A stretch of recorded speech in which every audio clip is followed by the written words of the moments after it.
la décision sur le comité de normalisation a été prise hier. Nous sommes arrivés hier dans la journée à Kinshasa. Les différentes communications officielles ont été faites. Les auditions ont commencé et vont se poursuivre pour les membres de ce comité de normalisation. Il s'agit de vérifier véritablement la motivation des différents membres qui vont venir participer à ce comité de normalisation et ensuite leur donner une ligne directrice bien claire, bien précise sur ce qu'on attend d'eux, sur les tâches au quotidien et sur le dynamisme qu'il faut pour relancer le football congolais et aller aux élections provinciales et aux élections de la Fédération congolaise de football. Donc, on va annoncer ça sous peu, mais avant de choisir des gens, il faut les rencontrer, les regarder les droits dans les yeux. Tout à l'heure, on a rencontré le président du club pour justement poser cette question. Vous savez que ça demande beaucoup d'argent pour terminer la phase année du championnat. On est en train de discuter avec eux pour trouver une solution. Vous vous rappelez que la CAF a invité le ministre du Sport, M. François Kaboulo, et puis là, que j'ai salué de sa volonté de participer au relancement du football congolais. C'est un monsieur que j'ai découvert, qui aime beaucoup son pays, il aime beaucoup le football. Je pense qu'on peut le considérer parmi le vrai partenaire du développement du football congolais. Il a manifesté, il a exprimé sa volonté de contribuer à la continuité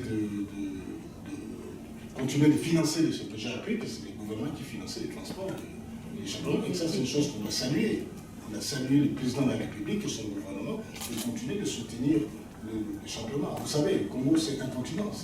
On m'a dit tout à l'heure, moi je pensais que pour aller les plus loin qu'on peut aller en avion au Congo, c'est 1 heure, on m'a dit 2 heures. Donc ça c'est pour traverser, ça c'est du Portugal à l'Oral. C'est énorme. Donc il faut réfléchir maintenant sur un autre format de championnat. Et puis je pense, ça je demande vraiment au gouvernement congolais, maintenant qu'il y a de nouveaux dirigeants qui vont venir, ils n'ont qu'à mettre des règles strictes, comment ils peuvent vérifier les contributions de l'État à la fédération. Ça c'est facile. Beaucoup de pays le font. Au Sénégal, qu'est-ce qui se passe? Je ne sais pas si au Sénégal, mais une fédération, le gouvernement paye directement aux prestataires de la fédération. C'est réglé, point. La fédération, il amène sa liste, il y a ça. On va jouer le match au Congo, on va rester à l'hôtel, on est ici à Pullman, on a besoin de 10 chambres, le gouvernement paye directement à Pullman. Et puis l'équipe vient et puis part.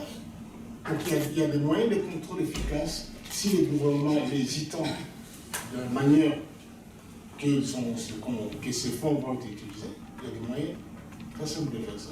Bref, pour revenir à votre question, on a il y a une discussion qui est engagée, qui sera, je crois, Ligue, la FIFA, et la CAF, et le gouvernement pour voir comment il faut aller, parce qu'il reste, ça devrait demander beaucoup d'argent, est-ce que ça vaut la peine de mettre autant de millions pour finir le championnat, ou garder cette force pour démarrer le championnat qui va venir avec un autre effort. Donc la discussion est en cours. Disons que le ministre des Sports est totalement investi là-dedans. Il a cette volonté d'aider la fédération. Il reste 4 ou 5 journées, une centaine de matchs, je crois, si je ne me trompe pas. Donc il s'agit de prendre une décision rapide pour que les acteurs puissent aussi se préparer. Et vous aussi, hein, les journalistes qui suivez le championnat, vous préparez en conséquence. Mais bon, nous, on donne notre avis, notre position par rapport à cela, notre aide évidemment, et derrière, il s'agira de prendre une décision que les acteurs prendront avec le comité de normalisation sous peu.